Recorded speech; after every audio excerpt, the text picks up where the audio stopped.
মাথাপিছু আয় বোধহয় 93 বা 94 মার্কিন ডলার। জাতীয় সংসদের বাজেট অধিবেশনে আধুনিক প্রযুক্তি সম্পন্ন স্মার্ট বাংলাদেশ গড়ার প্রত্যয় ব্যক্ত করেন প্রধানমন্ত্রী শেখ হাসিনা। এবং বাংলাদেশের প্রবৃদ্ধি 9 ভাগ পর্যন্ত তিনি উন্নীত করতে সক্ষম হয়েছে, যা আজ পর্যন্ত আমরা অর্জন করতে পারিনি, কেউ পারিনি, কোনো সরকার পারেনি। সন্ধ্যায় সমাপনী বক্তব্যে সরকার প্রধান বলেন ৭৫-এর পর নির্বাচনের নামে প্রহসন চলেছিল। তিনি বলেন আওয়ামী লীগ ক্ষমতায় আসায় জনগণ গণতান্ত্রিক অধিকার ফিরে পেয়েছে। বাংলাদেশের গণতন্ত্র 1975 সালে জাতিপিতাকে হত্যার পর সংবিধান লঙ্ঘন করে অবৈধভাবে ক্ষমতা দখলে পালা শুরু হয়। সেখানে গণতন্ত্রটা ছিল কোথায়? সেখানে তো মিলিটারি ডিক্টেটরশিপ ছিল।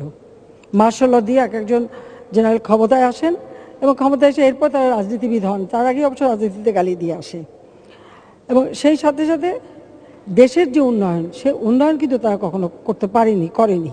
এটা হলো বাস্তব। মানুষের কোনো ভাগ্য পরিবর্তন হয়নি, কিন্তু যারা ক্ষমতায় ছিল তাদের ভাগ্য পরিবর্তন হয়েছে, এতে কোনো সন্দেহ নেই। শেখ হাসিনা বলেন ভারতের সাথে হওয়া সমঝোতা না বুঝেই ভাঙা রেকর্ড বাজাচ্ছে সমালোচনাকারীরা। তিনি বলেন ছিটমহল বিনিময়ে গোটা বিশ্বের কাছে ভারত ও বাংলাদেশ রোল মডেল। এই স্থলসীমা চুক্তি ভারতের পার্লামেন্টের সব দল মিলিত হয়ে ভোট দিয়ে এক হয়ে তারা আমাদের এই স্থলসীমা চুক্তি বাস্তবায়ন করে এবং আমরা ছিটমহল বিনিময়ে সারা বিশ্বের কাছে একটা দৃষ্টান্ত স্থাপন করেছি।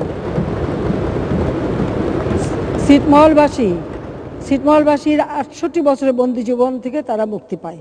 আঞ্চলিক ট্রানজিট সুবিধায় বাংলাদেশি লাভবান হবে জানিয়ে প্রধানমন্ত্রী বলেন জঙ্গিবাদ ও সন্ত্রাসবাদ মোকাবেলা করে দেশকে অর্থনৈতিকভাবে এগিয়ে নিতে কাজ করছে সরকার। সন্ত্রাসী জঙ্গিবাদী সবকিছু মোকাবেলা করেও বাংলাদেশটাকে কিন্তু আমরা অর্থনৈতিকভাবে এগিয়ে নিয়ে যাচ্ছি এই জন্য যে দেশের মানুষের ভাগ্যটা পরিবর্তন করবার জন্য আমরা কাজ করে যাচ্ছি।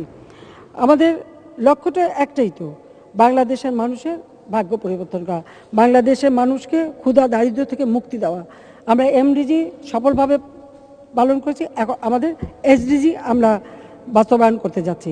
আওয়ামী লীগ কারো বাক স্বাধীনতায় হস্তক্ষেপ করছে না উল্লেখ করে নতুন অর্থ বছরের বাজেট যেন সফলভাবে বাস্তবায়ন হয় সংশ্লিষ্টদের প্রতি সে আহ্বান জানান প্রধানমন্ত্রী শেখ হাসিনা। পরিস্থিতি রয়েছে, সেটা বিবেচনা করে সকলকে একীচ্ছতা সাধন করতে হবে। এই বাজেট প্রণয়নের সঙ্গে যারা সম্পৃক্ত সকলকে আমার আন্তরিক ধন্যবাদ জানাচ্ছি। আতিকুর রহমান তিতাস, মাই টিভি।